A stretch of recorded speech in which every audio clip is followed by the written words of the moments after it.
Do you seek the freedom to pursue greater meaning and purpose in your life? Is there something that you're passionate about that you'd like to support by giving time, talent, or money? Do you seek a level of financial freedom to live an ideal life as you uniquely define it? Welcome to the Money and Meaning Show with Jeff Bernier, a show dedicated to helping you gain the confidence and freedom to lead a life of personal significance and help you get your actions and resources in alignment with what matters most.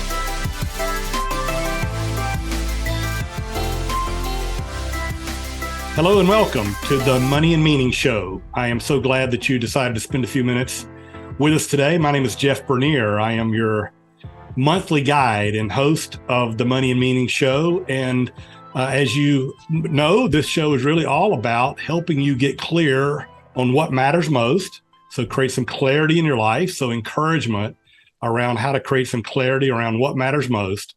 And then secondly, how do we create the financial capacity to go pursue our vision of a meaningful life, of what matters most.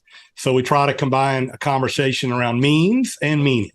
And so I'm so happy that you decided to be with us today. You know, as we venture through these discussions, I try to bring on some great guests that can help us in both of those areas, thinking deeply about what matters, and also how do we create the wealth management strategies that can give us the freedom and confidence to go pursue our version of a meaningful life. And as I've talked many, many times on this show, you know, the work that we do is largely a collaboration with other people. And I think today is going to be a great example of that. You know, I've talked also about having luck, having met some really talented people that help us do what we do in our firm. And our guest today is a repeat guest, and she is a great example of that. And so I'm going to introduce to you here shortly Alicia Lipscomb with the Social Security Administration. But let me just talk for a minute about how I met Alicia. You know, I go to a lot of conferences and best practice meetings and both technical knowledge to learn.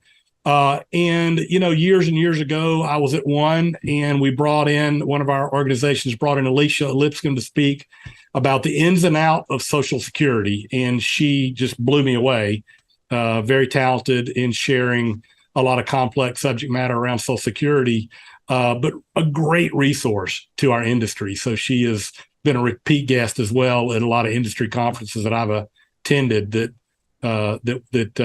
she's been very helpful. So let me introduce Alicia. Alicia Lipscomb is a public affairs specialist with the Social Security Administration here in the Georgia office. And she is an expert all things Social Security. So welcome, Alicia, to the Money and Meaning Show. Thank you so much, Jeff. And I hope you're having a wonderful day today. I'm very excited to speak with you today. Well, thanks for being here. And again, thanks again for the return visit. I know you came onto the show 2 or 3 years ago, and I thought it was just time for a refresher. And so thanks for coming back. As our normal practice, I like for our guests to at least know a little bit about our guest. So do you mind telling our audience just a little about yourself and your family and kind of what you're all about? Sure, Jeff. Well, I'm a military brat. My father did 26 years serving in the military. So we travel around the world. Government service, was a big part of what we grew up with. So I graduated from the University of Georgia, go Dogs, back in 2001. And then a month later, I started working for Social Security. So wow. I had no idea what I was getting into. Yeah. I mean, so now I have 22 years with the Social Security Administration. I am currently married and I have 2 wonderful children, Charles and Cecilia. So it's a life balance between work and home. And I think we all are quite aware of that. And also another factor I think a lot of us are experiencing is aging parents. So we're sort of all part of that sandwich generation. So we're learning a lot about life. And I love what I do. I love meeting with people. And I'm grateful to be a part of your show today. Well, you've been a great advocate for both our clients. It's interesting, you've been a resource to me and our firm, and of course, others in your office that you've sent us to have been a great advocate for our clients as we have unique situations or technical challenges that we want to find out more about. But you're also a great advocate for the administration. So I think that's That's awesome. So tell us what your role is. You have, I think, more than one role, but tell me what your role is as in your office. Well, my official title is called a public affairs specialist, but as we know, we wear many hats in any job that we do. My job is to help the public understand our programs, benefits, and services. If there's any service changes, such as what we went through the pandemic with limited in-person service, our job was to help educate the public on how to conduct business with Social Security, how to find the information you need from us. Sometimes the traditional routes aren't the way to go, and some people don't know there's different ways to communicate with us. So that was a big part of it. We also work with advocacy groups and organizations to help do training. We work with large employers. We do tons and tons of pre-retirement seminars nationwide. You can always contact a public affairs specialist. And we're glad to come out, work with your organization to help your employees understand more about benefits and programs, because we want to make sure people have a base knowledge and hear it straight from us versus third parties who at times may misinform the public. So that's why we always encourage you to speak directly with us. But that's our job, to go and educate the public mostly. Gotcha. Okay. Well, you're really good at it. So thank you for your service to that. So tell me just quickly here a little bit about the history of Social Security. I know the act was signed in 1935, I believe. I know there's been a number of changes since then. So give me just a brief history of the program. Well, the Social Security Act was signed in August of 1935. As we know, there's a famous picture of Franklin Delano Roosevelt surrounded by everybody else signing the Social Security Act. And it was in response to the Great Depression, as we all know. And so as a way, it was really meant to be a retirement plan at first. But then we morphed over the years to include disability benefits and survivor benefits and spousal benefits to serve as a supplement to your general income through your tax contributions. So that's how we started out. And just for a little bit of history, the first person to ever receive a first Social Security check, her name was Ida Mae Fuller from Ludlow, Vermont. She got her first benefit in 1940. She lived for 100 years, everybody. Oh, wow. Yeah, so she did pretty well. You can argue about that. But again, we're a big part of the financial background, I would say financial pyramid many people have for retirement planning. Yeah. That's great. And again, it was started as, quote, social insurance. So we're paying a premium. We're all paying a premium for the insurance. So it's not welfare. It's not anything like that. It is social insurance that, when it was started, that was how it was designed. You mentioned this just then in citing, we've always talked, you hear financial guys like me talk about the three-legged stool, about, we've got our employer benefits. So we've got workplace benefits, either retirement or health benefits or life insurance benefits.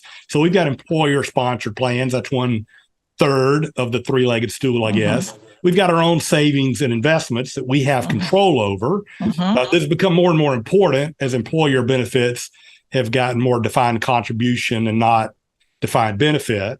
So the second leg is our own benefits that we provide to ourselves through our own savings and investing. And then thirdly, we've got government benefits like Medicare, Medicaid, and Social Security. And I just read recently that according to the Center for Budget Policy and Priorities, that the average retiree at age 65 in 2022 could look to replace about 37% on average. Now, this is across a big demographic, so there's a lot of exceptions to this. But over 30% of your retirement resources were being provided by Social Security. So why don't you just kind of give us, a little bit, a 101 on eligibility and how to apply and what you're going to get, sort of the basics of the way the program works, the retirement program. Well, yeah, and that's very true. The average range we give is 30 to 40% of replacing your current income. Well, with Social Security, the way we compute your benefits is actually based on your top 35 years of work. So your highest years of work adjusted for inflation, which is also known as the COLA, is what we use in our base computation. For 2023, the cost of living adjustment was 8.7%, one of the largest we have had in a very long time. And in 2022, it was 5.9%. So that was added into your computation, even if you're not getting benefits. We're an inflation-based benefit. Also, on top of that, the earliest age for anybody to receive a benefit based on your own earnings record is as early as age 62, which is known as early reduced retirement. The next stage we can go to is called full retirement age, which is actually based on your year of birth. And that change happened back in 1983. So if you're not sure about your full retirement age, which some people call normal retirement age, you may hear that terminology also, you can visit our website and we have a calculator where you can figure out your full retirement age. But again, it's not age 65 anymore is the simplest way to put it. Then we have age 70, which is known as delayed retirement, where if you wait longer, you will get a higher benefit. But again, it's based on your own work history. So the more you've worked and worked consistently and earned over your lifetime does equate to a larger Social Security benefit through your tax contributions. Right. So early retirement, where you get a reduction in benefits at age 2, and how much is the reduction if you do early benefits? Okay. It is actually based on your own full retirement age. But to give you an example, if your full retirement age is age 67, that's for anybody born 1960 or later, your benefit is reduced down by 30%. You would only receive 70% of your benefit computation for the rest of your life. That's a big thing we want to emphasize. You take it early, you're locked into that percentage for the rest of your life. Right. Okay. And then let's go the other way. If your normal retirement is 67, and you delay, how much does your benefit go up for delaying if you move out to, say, age 70 as an example? And I believe it's a monthly adjustment, right? Yes, it is a monthly adjustment. It is. And on average, just to let you, it's 8% for every 12 months you delay from your own full retirement age up to age 70. So if I waited till age 70 to start my benefits and my full retirement age is age 67, the most I could receive from Social Security is 124%. To see some numbers there. Yeah. So your choice of when to select your benefits is significant.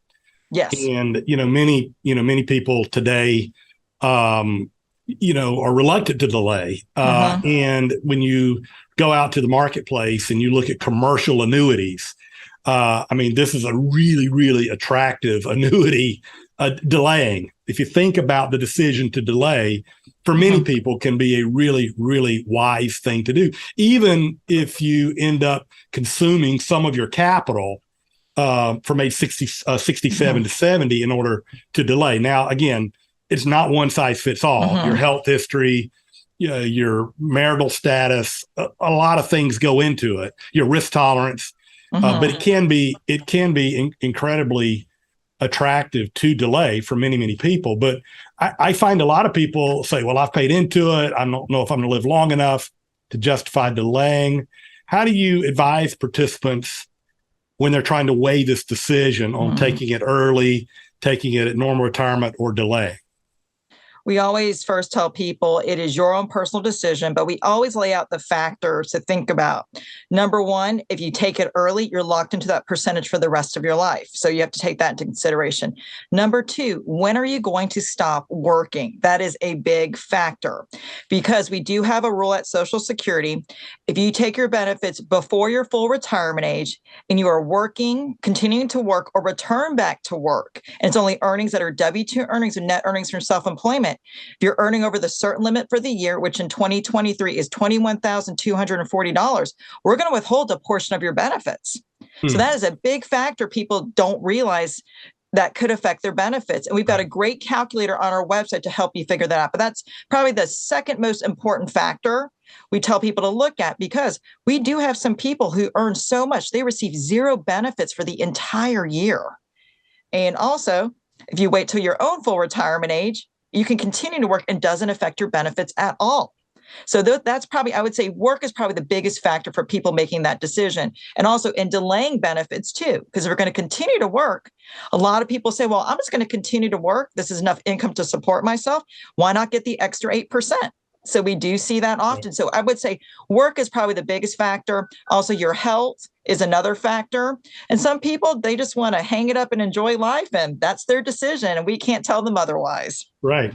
Well, of course, it is a multi-factor, and we don't. None of us know the future. I mean, but I think people tend to underestimate their life expectancy. Yes. By general layman's anecdotal evidence that people tend to delay, or and they do because they're thinking about our parents or our grandparents. Mm-hmm. And obviously we are on average, we're living longer. At least our typical client is living longer because they're healthier on average. So let's talk about spousal benefits and the timing between picking one benefit versus the other. And, several years ago, there were more choices on electing spousal benefits. That's not as favorable as it once was, but it's also it's a lot simpler as well. Yes, it is. So let's talk about, you've got two spouses with different earnings histories. So what choices do they have? Can one delay and one not delay and collect early? And what are the things that you think about in advising a married couple that both have their own benefits? Okay. Well, with married spousal benefits is a holdover back to the 30s and 40s. Back then, we had more typical one income households. Now, in this day and age, we have two income households or individuals who are single. But if you're a married couple, the factors we look at to determine if you're eligible for an additional benefit at all is based on what I call the 50% rule. Because the most a married spouse can receive from a worker, if they're dependent on them, because they have little or no work history, is 50% of the worker's 100%. So let's say, for example, we've got a couple, Lucy and Joe. Joe's benefit is $1,800 a month. Lucy's benefit is $1,200 a month. We have a rule at Social Security. We're always going to pay whatever is the higher benefit for the individual. So we know half of Joe's benefit is only $900. We know Lucy's benefit is $1,200. So by law, Lucy is determined not to be dependent on Joe. So she would keep getting her $1,200 and Joe would keep getting his $1,800. So they're two separate individuals there. And you cannot pick and choose anymore. If you're born after January of 1954, you cannot pick and choose. You're sort of set in stone when it comes to that, because I really want to focus on people who are truly dependent are going to receive that additional spousal benefit. And I forgot to mention, to qualify as a married spouse, you have to be married to the person for at least one consecutive year or more. That's a factor there, because we're seeing a lot of people later on in life getting remarried. Right. And I'm getting this question a lot. Recently, 2 weeks ago, I had a woman who'd just been married for 4 months and got remarried in her 70s. And she was asking this question. So it is occurring there with spousal benefits. And the same rule would apply if, let's say Lucy's benefit was only $400 a month, just to simplify it. Sure. We know half of Joe's is $900. So if Joe has filed an application and Lucy has filed an application, they both have to be receiving a benefit. That's when the extra income would kick in for Lucy. Because if Joe needs it, then it's assumed Lucy needs it. And Lucy has to be at least age 62 or older also to get the additional spousal benefit. Gotcha. So if it's true in that situation, we kick in the extra $500 to her if she's at full retirement age, just to let you know. And then she would bump up to the $900 is how we would do it. Yeah, she wouldn't get less than, with the two benefits combined, she wouldn't get less than 50% of his normal retirement calculation. Yes. Gotcha. Well, in that case, could they collect on Lucy though, correct? That was getting the $1,200, I think, in your first example. Joe could still delay his. Is that correct? No, he can't anymore. After January, if you were born after January 1st in 1954, that rule is no longer in place. No, I mean, she was collecting on her own record at her normal retirement, but he could delay his. Could he not?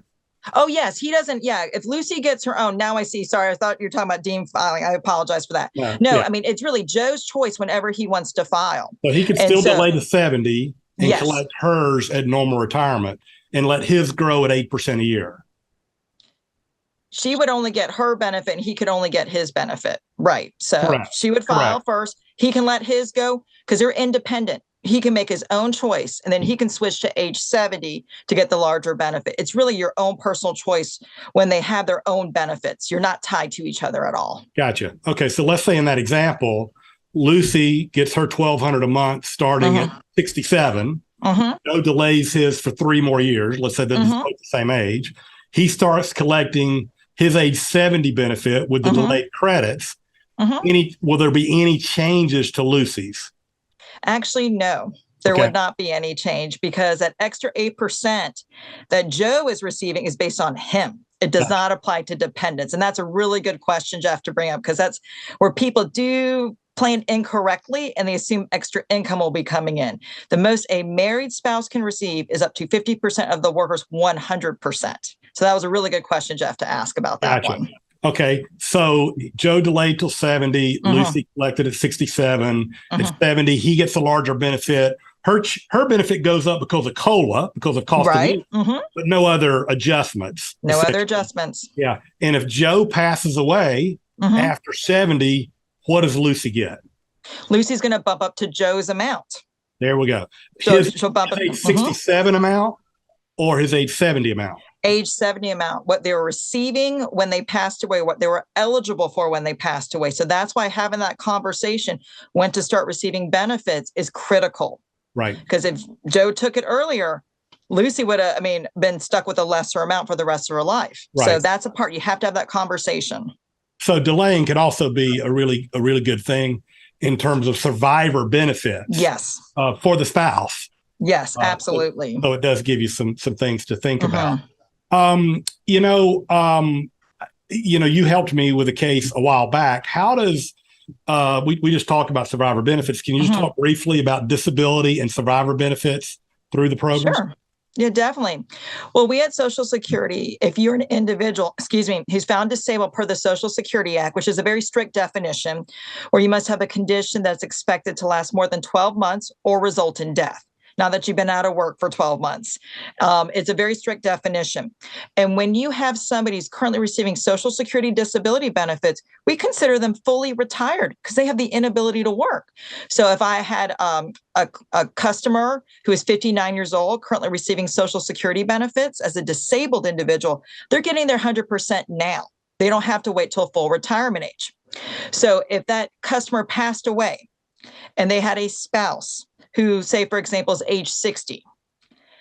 As a survivor, if you're married to them for more than 9 consecutive months before they passed away, at age 60, a person who is not working, because that work rule I talked about does apply to survivor benefits, just want to throw that out there, could receive 71.5% of the deceased worker's 100% benefit at age 60.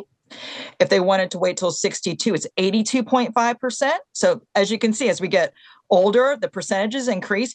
And till they wait till their survivor's full retirement age, it's 100% of the deceased worker's benefit. So if I'm the spouse at 60, I could technically start receiving 71.5% of my deceased spouse's benefit. And let's say that amount is only $1,000 a month.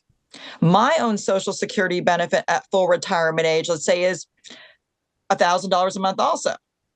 I have the option of taking my widow's benefit or survivor's benefit at age 60, start receiving $715 a month, 71.5% of the 1,000.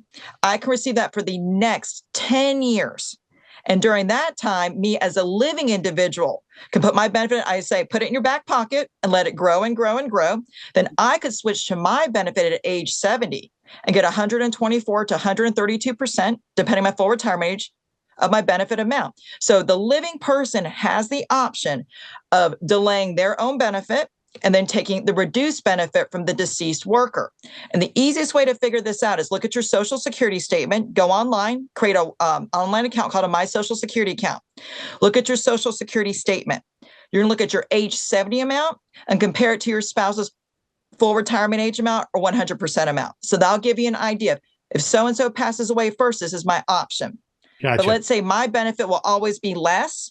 I can take my own benefit at 62 and then switch to my deceased spouse's benefit at my full retirement age to get the higher benefit amount. Oh, wow. Okay. So you can collect on your own record and select the survivor benefit later. Yes.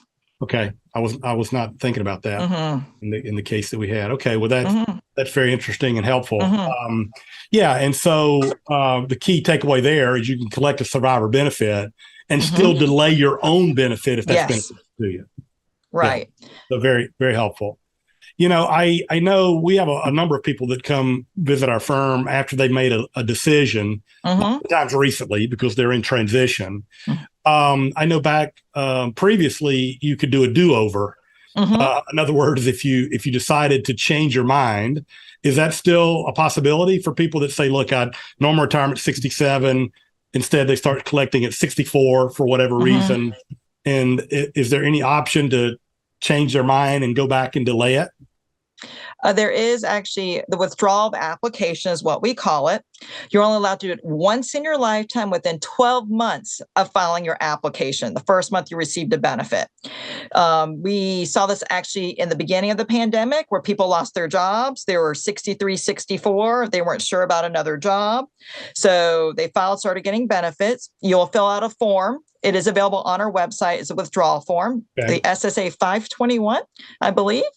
And what the thing you have to do, though, is you have to pay us back in one lump sum everything you received, and no interest is charged. Okay, you have to pay it all back to us. Once we get the money back, you got your form. We act as if you never filed an application at all. Then in the future, you can contact us at a later point. But it's got to be within 12 months of when you filed, and you're only allowed to do it once in your lifetime now. Got you. Okay. So if you filed for benefits, you change your mind within 12 months, you can withdraw the benefits, pay back what you've been paid essentially with no interest. And it's as if it never happened.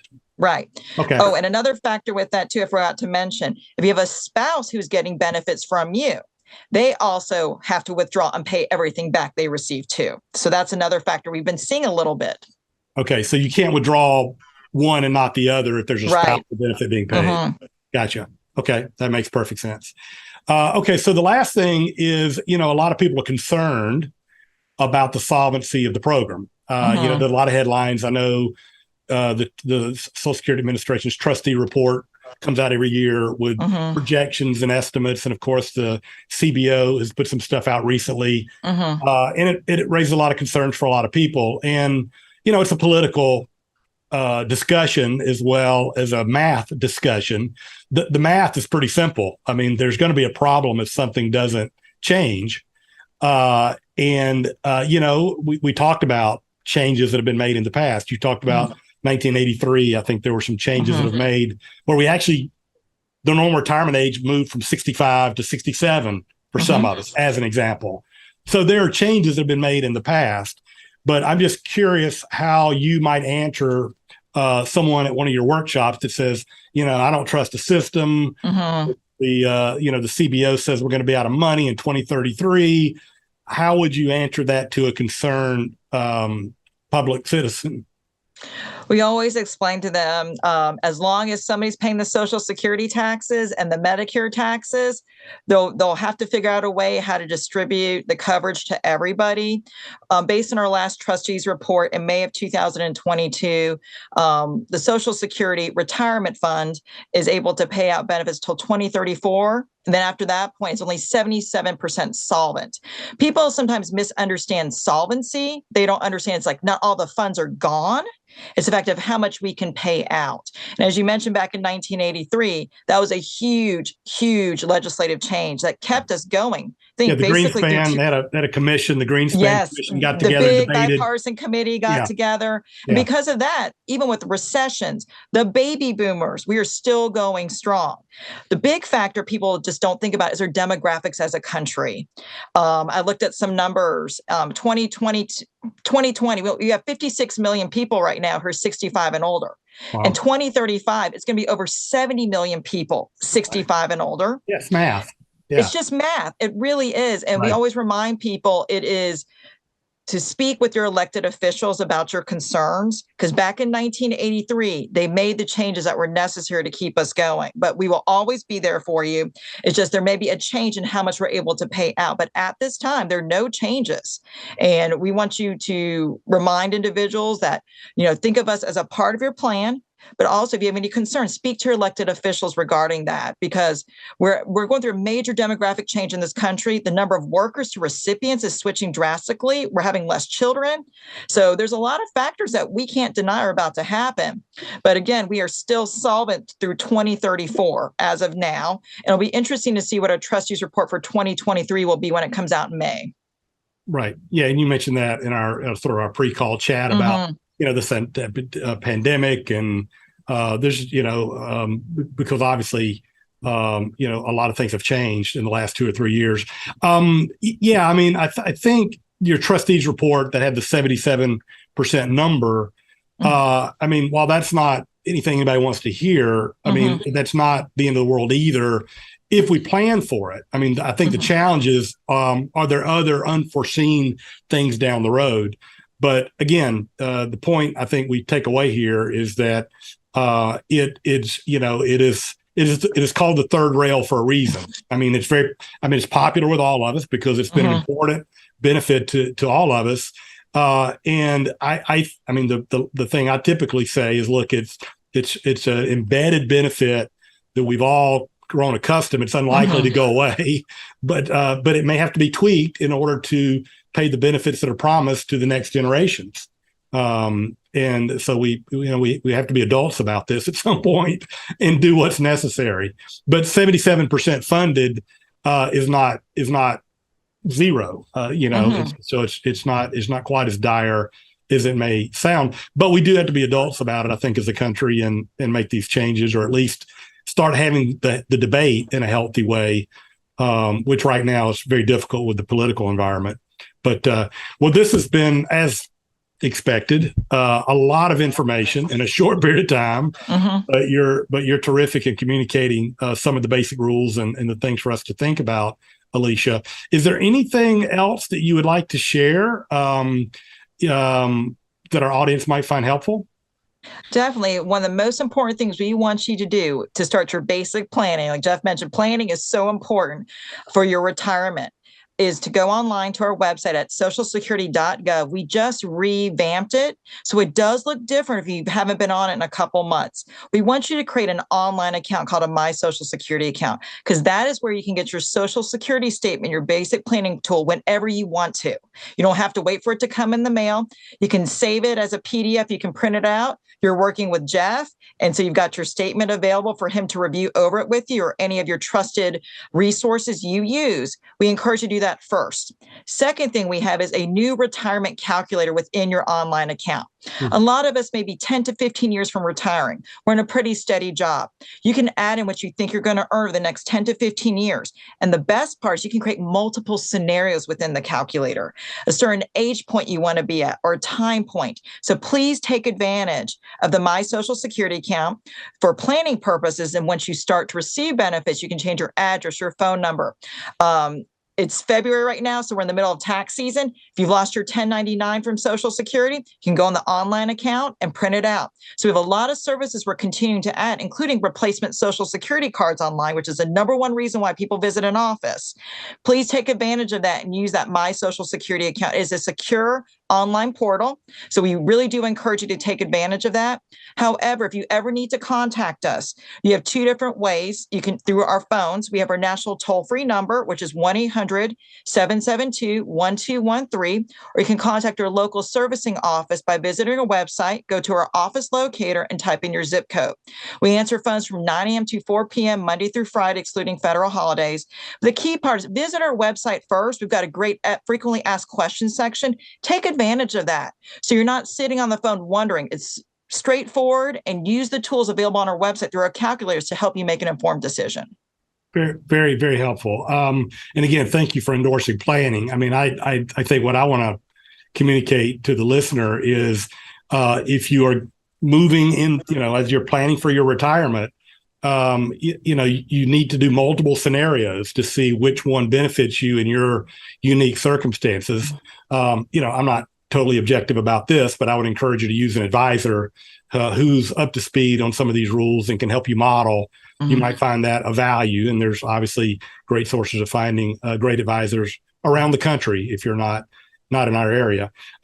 Thank you so much, Alicia. This has been great. I always learn something when we chat and when I come to your sessions. But it's really helpful to get a primer on these things from time to time, because it is so very important. And I want to remind the audience that you can learn more about all of this at the Social Security website. You want to give that one more time, Alicia? What is the web address?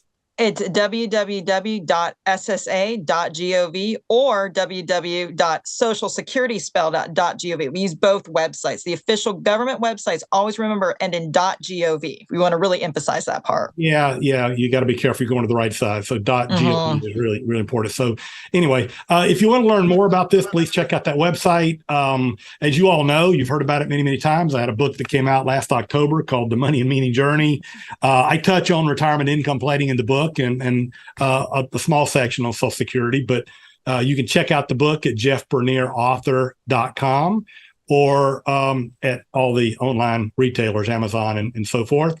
If you want to reach out to me, give me any feedback on the show, you can be reached at moneyandmeaning@tandemgrowth.com. And if you want to learn more about our firm, you just go to our corporate website, tandemgrowth.com. Great being with you today, and take care. Thank you for listening to the Money and Meaning Show with Jeff Bernier, a show dedicated to help you gain the confidence and freedom to lead a life of personal significance and help you get your actions and resources in alignment with what matters most. We would love to hear from you. If you have any questions for Jeff or comments on the show, feel free to reach out to us at moneyandmeaning@tandemgrowth.com. Or you can find us on the web at www.tandemgrowth.com. Jeff Bernier is the President and Chief Investment Officer at Tandem Growth Financial Advisors, LLC, an SEC-registered investment advisor. This show is a production of Tandem Growth Financial Advisors, LLC. All information discussed is general in nature, is provided for informational purposes only, and should not be construed as specific financial, legal, or tax advice. Listeners should consult an attorney or tax professional regarding their specific legal or tax situation. Listeners should not rely on the content of this podcast as the basis for any investment decisions. A professional advisor should be consulted and/or independent due diligence should be conducted before implementing anything discussed in this show. While information presented is believed to be factual and up to date, Tandem Growth Financial Advisors, LLC, does not guarantee its accuracy, and it should not be regarded as a complete analysis of the subjects discussed. Tandem Growth Financial Advisors, LLC, does not make any representations or warranties as to the accuracy, timeliness, suitability, completeness, or relevance of any information prepared by any unaffiliated third party, such as guests on the podcast, and takes no responsibility for the same.